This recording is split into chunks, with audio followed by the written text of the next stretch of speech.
السلام عليكم أعزائي عاشقي اللغة العربية. النهاردة معانا سؤال من عايزة تعلم عيالها وبتتكلم في حاجة مهمة جدا. اتفضلي يا أستاذة.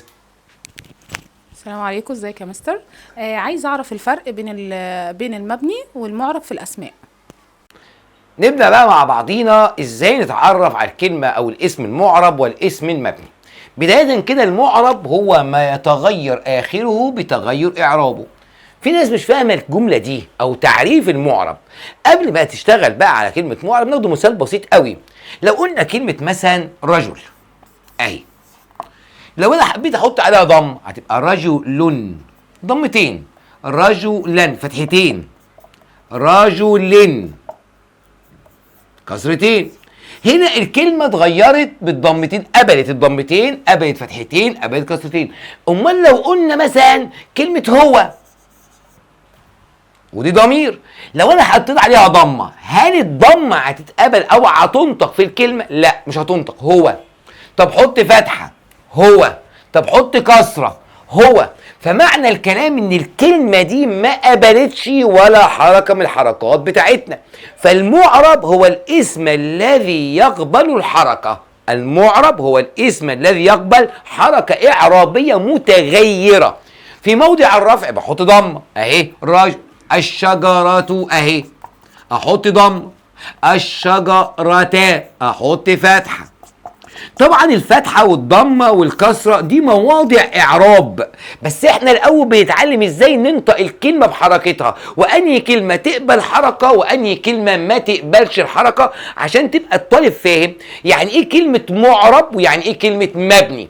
المبني زي ما اتفقنا لما مثلا ناخد مثال تاني وقلنا هذا اهي، لو انا حطيت ضمه او فتحه او كسره على كلمه هذا مش هتتنطق. طيب بقى يفكر يقول لك هذا، طب عايز احط ضمه مستر اقول هذا مش هتطلع. فالكلمه لم تقبل حركه فتصبح مبنيه. يبقى ده المبني الذي لم يقبل الحركه، وده المعرب الذي تغير بحركات. تغير بايه؟ بحركه. وهنا بقى لازم تبقى الطالب فاهم يعني ايه معرب. فهمنا. طب ايه بقى انواع المعرب؟ الله، هو المعرب ليه انواع، والنهارده تفصيل كلامنا على الكلمه المعربه مش المبنيه بس. يبقى الحلقه النهارده عن المعرب بس. المعرب قد يكون كلمه مفرد، قد تكون جمع، والجمع انواع، جمع مذكر وجمع مؤنث وجمع تكسير، وهنبدأ نتعلم مع بعض. وقد تكون مثنى. المفرد هو ما دل على فرد، فقلنا مثلا تلميذ مفرد في العدد.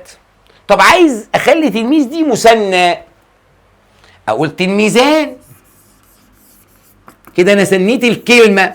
طب انا سنيتها ازاي؟ سنيتها بزيادة الف ونون، او ممكن يزيد عليها يه ونون. تمام. طب ايه يا مستر اليه والنون دي والالف طب دي هحطها امتى ودي هحطها امتى؟ اصبر ما تستعجلش ان انت داخل على نواحي اعرابيه. طيب عايز اجمعها. كلمه تلميذ هل دي تجمع جمع مذكر؟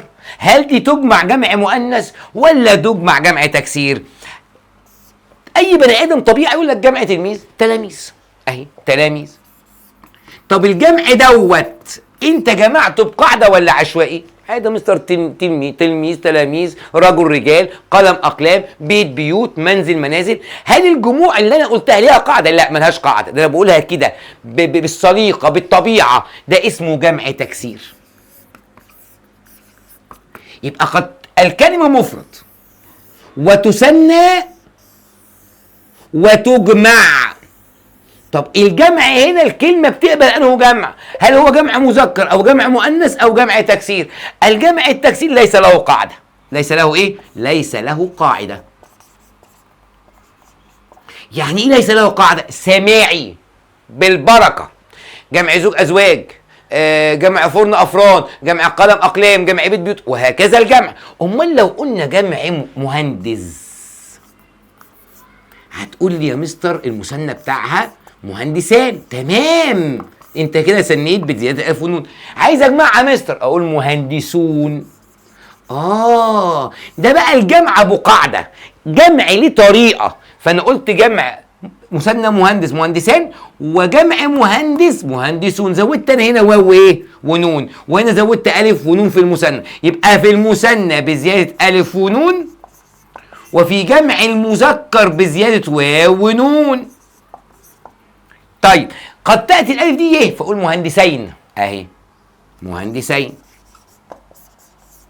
وقد تاتي بالواو والنون دي تبقى يه ونون، اقول مهندسين. بص النطق بقى واختلفت ازاي. واحد يقول لي ما استلم نفس الكتابه، بص النطق ايه، مهندسين ها ومهندسين. هنا بقى الفروق بقى اللغويه والنطق والمعنى الجمله. طيب الكلمه في اللغه العربيه اتفقنا على المعرب، قد تكون مفرد وقد تكون جمع بانواعه وقد تكون ايه مثنى. ابدا بقى انا اتعلم الاعراب، اتعلم الاعراب بقى. ازاي ابدا اخش على جمله وابدا اصنف اعرابها مبتدا وخبر زي ما اتعودنا وزي ما اتفقنا مع بعضينا. الجمله الاسميه، الجمله الاسميه بدايتها اسم، واللي احنا شغالين عليه بقالنا مده. الجمله الاسميه بتتكون من مبتدا، جميل، دخلنا بقى في النواحي الاعرابيه خلاص. مبتدا وبيجي خبر. المبتدا اللي هو البدايه بتاعتك، عشان كده يسموه مبتدا، وحكمه الرفع. تمام، يبقى انا هشتغل على علامه الرفع. والخبر وحكمه الرفع. والخبر له انواع، مش النهارده، اصبر. الجمله الاسميه بدايه ونهايه. البدايه ايه؟ مبتدا، والنهايه خبر، طبيعي جدا. فالطالب بيقرا، الطالب الصغير والكبير بيقول ايه؟ الشمس اهي، الشمس، بص النطق يا ولا، الشمس مالها؟ ساطعه. الله، ايه الحلاوه دي، ايه الجمال ده. اعرف بقى، الشمس مبتدا، ماله؟ مرفوع، ده القاعده الاعرابيه بتاعته كده. طب الشمس دي هل هي كلمه مفرده ولا جمع ولا مثنى؟ لا دي مفرده، مستر الشمس يبقى مرفوع بالضمه. هو هيختلف؟ هيختلف، بس اصبر. ساطعه خبر، ماله؟ مرفوع بالضمه. عايزك بقى يا طالب افهم، هنا الشمس معرف ولا نكره؟ هتقول لي معرف بألف ولام، واخدنا قبل كده التعريف والتنكير. في المعرف حط ضمه، يبقى الشمس ضمه واحده. ساطعه نكره؟ نكره، حط ضمتين. اقرا بقى، الشمس ساطعه، هي النطق السليم كده بقى، الشمس ساطعه. طب ليه؟ لأن الكلمه إذا عرفت توضع عليها حركه واحده. طب إذا لم تأتي معرفة وضعت عليها الحركة مرتين، اللي هو احنا بنسميه التنوين في النكرة، التنوين في النكرة. فأنا هنا حطيت علامة إعرابية، الشمس ساطعة. هنا الحركة هنا ضمة، صح؟ دي اسمها حركة أصلية. حركة إيه؟ أصلية. هتقول لي يعني إيه أصلي؟ أقول لك الطبيعي طول عمرنا بنقول مرفوع بالضمه، منصوب بالفتحه، مجرور بالكسر. ده العلامه الاصليه العاديه اللي احنا متعودين عليها. هل العلامات ديت في الاعراب هتختلف؟ هتختلف. امتى؟ اذا الطالب مننا اتعلم نوع الكلمه وتصنيفها. قال لي مستر الكلمه دي مفرد، الكلمه دي جمع مذكر، لا دي جمع مؤنث، الكلمه دي مثنى. يبدا الطالب يحط العلامات الاعرابيه بتاعته من خلال نطقه للكلمات ومعرفه مفرد ومثنى وجمع. نكمل مع بعضينا والامور سهله جدا. لو قلنا التلميذان، اختلفت. نشيطان. نعرف الجملة جملة اسمية، بدايتك اسم. التلميذان ماله؟ مبتدأ، جميل، مرفوع، ده طبيعي، ولازم وانت بتقول اعرابك تكمله. نشيطان خبر مرفوع، جميل. وبعدين التلميذان، هل انت هنا نطقت ضمه؟ هتقولي لا، التلميذان فين الضمه؟ اقول لك اصل الكلمه دي مثنى. الكلمه دي ايه؟ مثنى. طب الرفع هنا بايه؟ بالالف. طب والرفع هنا بايه؟ بالالف، لانه مثنى. فالمبتدا قد يرفع بضمه ان كان مفرد او جمع تكسير. المبتدا ان كان مثنى رفع بالف. طب واذا كان جمع مذكر، لما قلنا المهندسون محترمون، جملة عادية، اعرف برضو المهندسون مبتدأ ومحترمون خبر، وكلاهما مرفوع. بس نشوف بقى العلامة، المهندسون، هل انت برضو هنا نطقت ضمة؟ لا، نطقت واو، يبقى مبتدأ مرفوع بالواو، وهنا خبر مرفوع بالواو.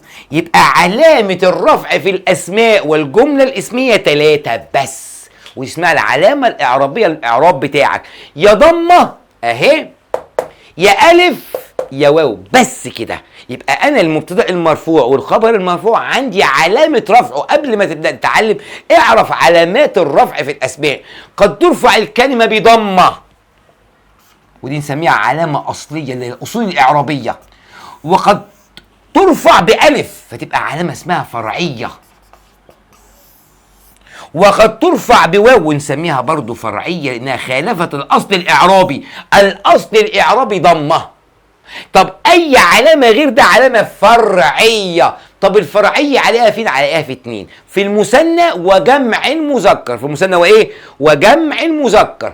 احنا هنا اتكلمنا عن حالات رفع لان الجمله الاسميه حكمها الرفع. حكمها الرفع. مرفوعه لانه رفع على الابتداء مبتدا وخبر. وعلامه رفع الكام؟ 3 علامات للرفع: الضمه في المفرد، الالف في المثنى، الواو في الجمع. طب ايه الفرق بين العلامه دي اسمها علامه اصليه ودي اسمها علامه ايه؟ فرعيه. ونستكمل مع بعض الحلقه اللي جايه عن علامه الاعراب تاني، بس بتبقى في حاله نصب وحاله جر. ونشوفكم على خير في الحلقه الجايه، وتابعونا على قناه رجبيات. والسلام عليكم.